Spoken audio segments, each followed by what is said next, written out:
कैसी माँ की जो हर रोज अपनी बेटी को एक रहस्यमयी दवाई देती थी। आखिर क्या है इस गोली का राज?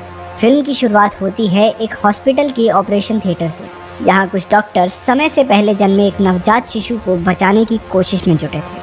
कुछ देर बाद बच्चे की माँ डायन शर्मन को बच्चे की हालत देखने के लिए बुलाया जाता है। वो ये जानना चाहती थी कि क्या उसका बच्चा ठीक हो जाएगा। सीन बदलता है और हम देखते हैं क्लोई नाम की एक लड़की को। उसे अस्थमा, डायबिटीज, पैरालिसिस के साथ साथ 5 और तरह की गंभीर बीमारियां थी। घर पर कई सारी दवाइयां लेना और रेगुलरली अपने ब्लड शुगर लेवल को चेक करना उसके रोजमर्रा के कामों में आता था। क्लोई एक बहुत ही होशियार लड़की है जो अपने शहर की जानी मानी यूनिवर्सिटी से आगे की पढ़ाई करना चाहती है। उसने यूनिवर्सिटी में दाखिले के लिए फॉर्म भी भर दिया था। जब भी घर पर कोई लेटर आता वो बहुत उत्सुक हो जाती, ये सोचकर कि शायद वो यूनिवर्सिटी की तरफ से होगा। लेकिन अफसोस, यूनिवर्सिटी से कोई लेटर आया ही नहीं। क्लोई एक बहुत ही जिज्ञासु लड़की है जिसे नए नए एक्सपेरिमेंट्स करना बहुत अच्छा लगता है। वो इंटरनेट से सीख कर घर पर अजीबोगरीब चीजें बनाती रहती है। एक दिन जब वो पढ़ रही थी तो उसे एक गाड़ी की आवाज सुनाई दी। उसे लगा कि ये सामान पहुंचाने वाली गाड़ी है, लेकिन जब उसने बाहर झांक कर देखा तो पता चला कि उसकी माँ बाजार से कुछ सामान लेकर घर वापस लौटी थी। उसकी माँ फोन पर किसी से बात कर रही थी। इस दौरान उसने डब्बे में झांक कर देखा और उसमें से कुछ चॉकलेट्स निकाल ली।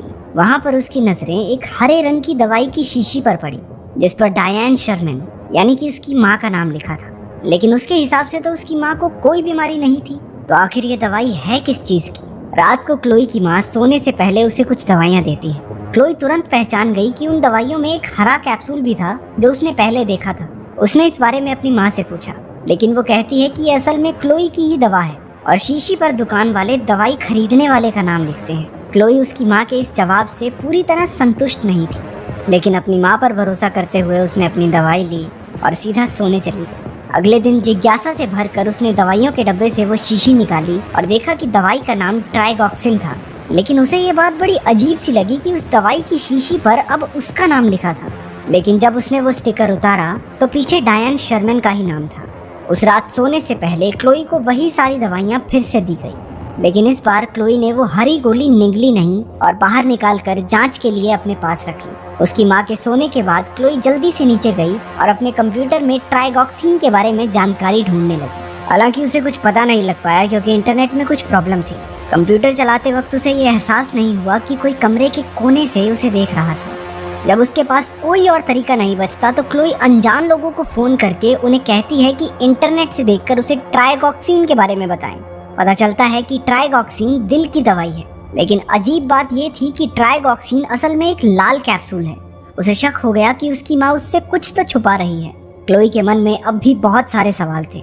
घर से बाहर निकलने के लिए उसने अपनी माँ से फिल्म देखने के बारे में पूछा। जब वो सिनेमा हॉल में थे तो क्लोई ने डायन से पूछा कि उसे टॉयलेट जाना है। वो थिएटर से निकलकर पास की दवाइयों की दुकान पर पहुंची। वो केमिस्ट से अपनी माँ द्वारा दी गई हरी दवाई के बारे में पूछती है। वो जानना चाहती थी कि आखिर ये दवाई है किस लिए। केमिस्ट ने जब वो कैप्सूल देखा तो कुछ समझ नहीं पाई, क्योंकि वो दवाई असल में ट्राइगॉक्सिन थी ही नहीं, बल्कि वो राइडोकेन नाम की एक दवाई थी जो आमतौर पर कुत्तों के लिए इस्तेमाल की जाती है। ये सुनकर क्लोई हैरान रह गई। उसने केमिस्ट से पूछा कि अगर इंसान ये दवाई लेंगे तो क्या होगा। केमिस्ट ने जवाब दिया कि अगर कोई इंसान ये दवाई लेगा तो वो आधे या पूरे शरीर से पैरालाइज हो सकता है। डायन क्लोई को ढूंढते हुए भागती हुई उस स्टोर में आई और बेहोशी की दवा का एक इंजेक्शन क्लोई की टांग में लगा दिया। उसकी माँ उसे घर वापस ले आई। उसने क्लोई को कमरे में बंद कर दिया और खुद बाहर निकल गई एक नई लकवे की दवाई लेने जो वो काफी समय से इंटरनेट पर ढूंढ रही थी। क्लोई ने उठने पर महसूस किया कि उसकी माँ ने उसे कमरे में बंद कर दिया था। क्लोई ने दरवाजे का ताला खोलने की कोशिश की, लेकिन उसकी माँ ने इस सब का अंदाजा पहले ही लगा लिया था और वो दरवाजे को एक लकड़ी से इस तरह बंद करके गई थी कि अगर वो लॉक खोल भी ले तो दरवाजा नहीं खुलेगा। पर क्लोई ने भी हार नहीं मानी। उसे साइंस का इस्तेमाल करके शीशे को तोड़ना आता था। वो अपने साथ एक कंबल, सोडर और मुंह में पानी लेकर निकल पड़ी। वो अपने कमरे की खिड़की से बाहर निकलकर जैसे तैसे रेंगती हुई दूसरे कमरे तक पहुंची। सोडर की गर्मी और पानी का इस्तेमाल करके उसने कांच को तोड़ दिया और कंबल को खिड़की पर डालकर आगे बढ़ी ताकि टूटे हुए कांच से अपने शरीर को बचा सके। खिड़की से अंदर आते ही उसकी सांस फूलना शुरू हो गई। वो अपना अस्थमा का पंप अपने साथ लाना भूल गई थी। क्लोई फिर भी जैसे तैसे रेंगते हुए अपने कमरे में पहुंची और अपना अस्थमा वाला पंप लिया। वो फौरन अपनी व्हीलचेयर में बैठकर घर से बाहर निकलने के लिए चली, लेकिन उसकी माँ ने लिफ्ट को भी तोड़ दिया था। उसने बड़ी मुश्किल से अपनी व्हीलचेयर को नीचे गिरा दिया और सीढ़ियों पर रेंग कर जाना शुरू किया, लेकिन अचानक वो फिसल कर सीढ़ियों से लुढ़क गई। वो धम से जमीन पर गिरी। उसने महसूस किया कि वो अपने पैर का अंगूठा हिला पा रही थी, क्योंकि काफी समय से उसने अपनी माँ की दी हुई दवाई नहीं ली थी। उसे यकीन होने लगा था कि उसकी माँ ही उसकी इस हालत की जिम्मेदार है। क्लोई फौरन अपनी व्हीलचेयर में बैठकर घर से बाहर शहर की ओर जाने वाली सड़क पर चली। तभी उसे एक गाड़ी के आने की आवाज सुनाई देती है। क्लोई को डर था कि ये उसकी माँ की गाड़ी होगी, इसलिए वो तुरंत झाड़ियों के पीछे छुप गई। पता चला कि वो गाड़ी डाकिया की थी जो उनके घर एक चिट्ठी देने आया था। क्लोई अचानक से सड़क पर आई जहाँ उसकी गाड़ी से टक्कर होते होते बची। पोस्टमैन भागकर गाड़ी से बाहर आया और उसने क्लोई से पूछा कि वो ठीक तो है। क्लोई ने सिर्फ इतना कहा कि मेरी मदद करो। जब डाकिया उसकी मदद कर रहा था तब अचानक से उसकी माँ की गाड़ी उनके पास से गुजरी और उसने उन्हें देख लिया। डायन तुरंत पोस्टमैन के पास जाकर पूछने लगी कि क्लोई को क्या हुआ। वो अपनी बेटी को घर वापस ले जाना चाहती थी, लेकिन डाकिया उसे रोक देता है। वो कहता है कि क्लोई घर नहीं, पुलिस स्टेशन जाना चाहती है। डायन उसे धमकी देती है कि वो क्लोई का अपहरण करने के जुर्म में उसे पुलिस के हवाले कर देगी, लेकिन वहाँ पर फोन का सिग्नल ही नहीं था, तो डायन की सारी कोशिशें बेकार हो गई। वो ना चाहते हुए भी पोस्टमैन को क्लोई को अपने साथ ले जाने देती है, लेकिन इस शर्त पर कि वो भी साथ चलेगी। जब वो क्लोई को गाड़ी में बैठा रहा था तो डायन ने पीछे से आकर उसकी गर्दन में बेहोशी का इंजेक्शन घोंप दिया। उसने क्लोई के साथ भी यही किया। जब वो जागी तो उसने अपने आप को घर के तहखाने में बंद पाया। उसे वहाँ एक काला पदार्थ दिखा जो शायद उसकी माँ ने उसे पैरालाइज करने के लिए बनाया था। क्लोई वहाँ से बाहर नहीं निकल सकती थी क्योंकि डायन ने उसकी व्हीलचेयर को जंजीर से बांध दिया था। क्लोई को वहाँ कुछ कागज दिखाई दिए। पता चलता है कि यूनिवर्सिटी से उसके एडमिशन के बारे में कई सारे खत आए थे, लेकिन उसकी माँ ने उन सबको उससे छिपाया। वो बहुत निराश हो गई। उसके सामने उसके बचपन की कई तस्वीरें आई जिनमें वो बिल्कुल तंदुरुस्त थी, उसके पैर बिल्कुल ठीक थे, वो चल सकती थी। इससे भी ज्यादा चौंका देने वाला कागज उसके हाथ लगा जिसमें एक बच्ची के मरने की जानकारी थी। बच्ची का नाम क्लोई था, जिसकी मौत जन्म के 2 घंटे बाद ही हो गई। वहाँ एक अखबार भी था जिसमें क्लोई की मौत के दिन ही उस अस्पताल से किसी बच्चे को चुराने की खबर लिखी थी। ये पढ़कर क्लोई को बहुत बड़ा झटका लगा। वो समझ गई थी कि वो डायन की असली बेटी नहीं है, वो तो वो बच्ची है जिसे डायन ने उसके माँ बाप से चुरा लिया था। फिर दिखाया जाता है कि डायन के बच्चे को डॉक्टर्स बचा नहीं पाए थे और इस वजह से डायन इतनी परेशान हो गई कि उसने अस्पताल से किसी और का बच्चा चुरा लिया। क्लोई ये सब पढ़ ही रही थी कि डायन तहखाने में आ गई। क्लोई ने उससे कहा कि वो उसकी असलियत जान चुकी है।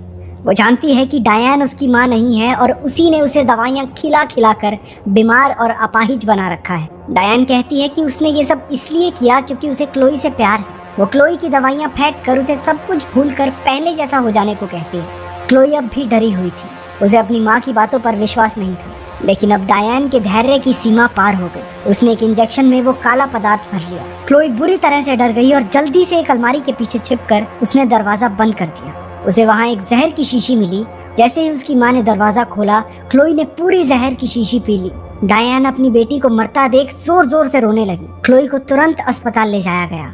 डॉक्टर्स बड़ी मुश्किल से उसे बचाने में कामयाब रहे, लेकिन अभी कुछ समय तक उसे हिलने जुलने और बात करने में काफी मुश्किल होने वाली थी। क्लोई ने अपनी माँ को कमरे की खिड़की से उसकी तरफ घूरते हुए देखा।